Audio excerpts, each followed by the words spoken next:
Yeah, well, he was in the rifle brigade, and he found himself in the front line in the wars of the First World War. The Somme, I think he was at, wasn't he? And he has a cigarette lighter, which you've seen, a cigarette case, which you've seen, with all the battles he was at, Ypres and Arras and places like that. And we showed you a little piece of Arras Cathedral, little stained glass, which he picked up on his travels. But I don't know at what stage during that war he was captured. It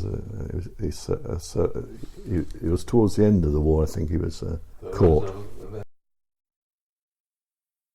And I remember him talking about the release from the prison of war camp when the war ended. The Germans simply left the gates unlocked and disappeared.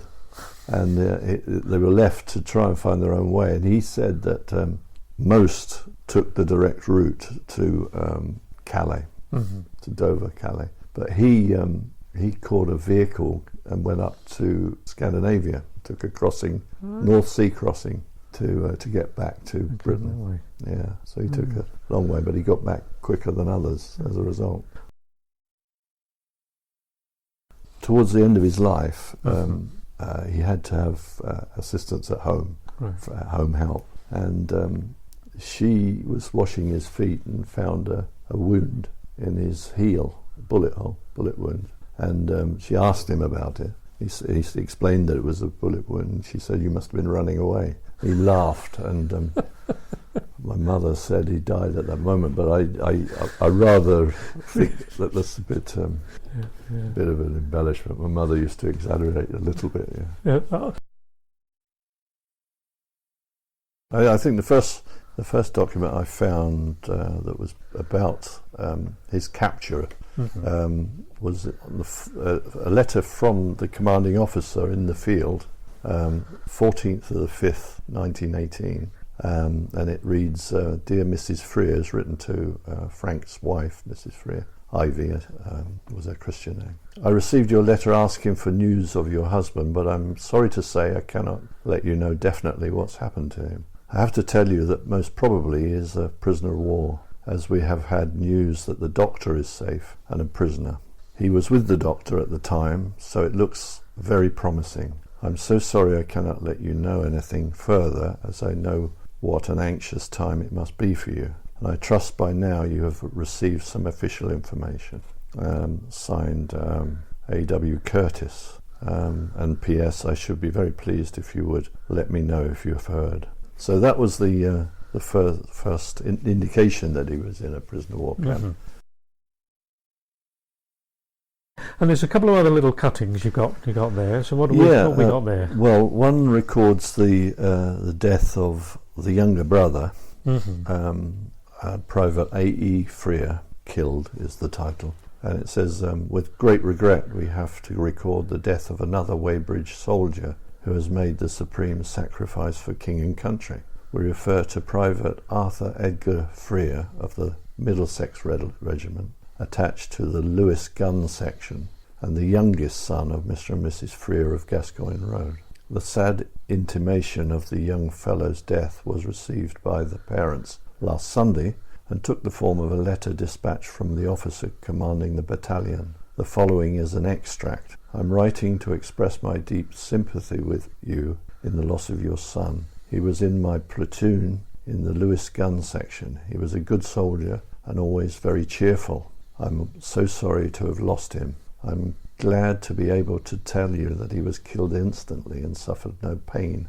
As far as can be ascertained, the late Private Freer met his death a few days prior to attaining his 22nd birthday. After being rejected on several occasions, the deceased was accepted for the forces in January 1916. On the 8th of July the same year, he left Folkestone for France. At the time of his enlistment, the deceased soldier was employed in London in a watch repairing, and previously to that he was employed by Mr. Nibbs of High Street for 5.5 years. The parents. Sorry, I take it that would have been High Street, Weybridge. Weybridge, yeah. The parents have another son serving in France, Rifleman F Freer of the Rifle Brigade. It will be recalled that he was recently awarded the Military Medal for gallant conduct and devotion to duty. To Guildford, 3 miles, walked back. He had a heart of months before. Half of that, Shalford, and sports day on the green at Shalford. So he stopped. Then they said there was a race for seniors and he was going to do that. It was 10 to 9. I said you should. So he stripped off to his long johns. Oh, right. And so I remember 1 or 2 others of that age there.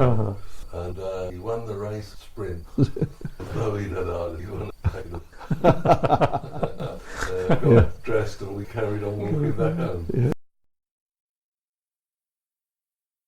Some of the other prisoners, and there were all nationalities in there, not just British. And he'd talk about one particular chap who was obviously shell-shocked, or his mind had gone, and every plane that flew over, he'd run round the huts, saying it was his brother come to save him. So that was one, just a very small memory that he told me about.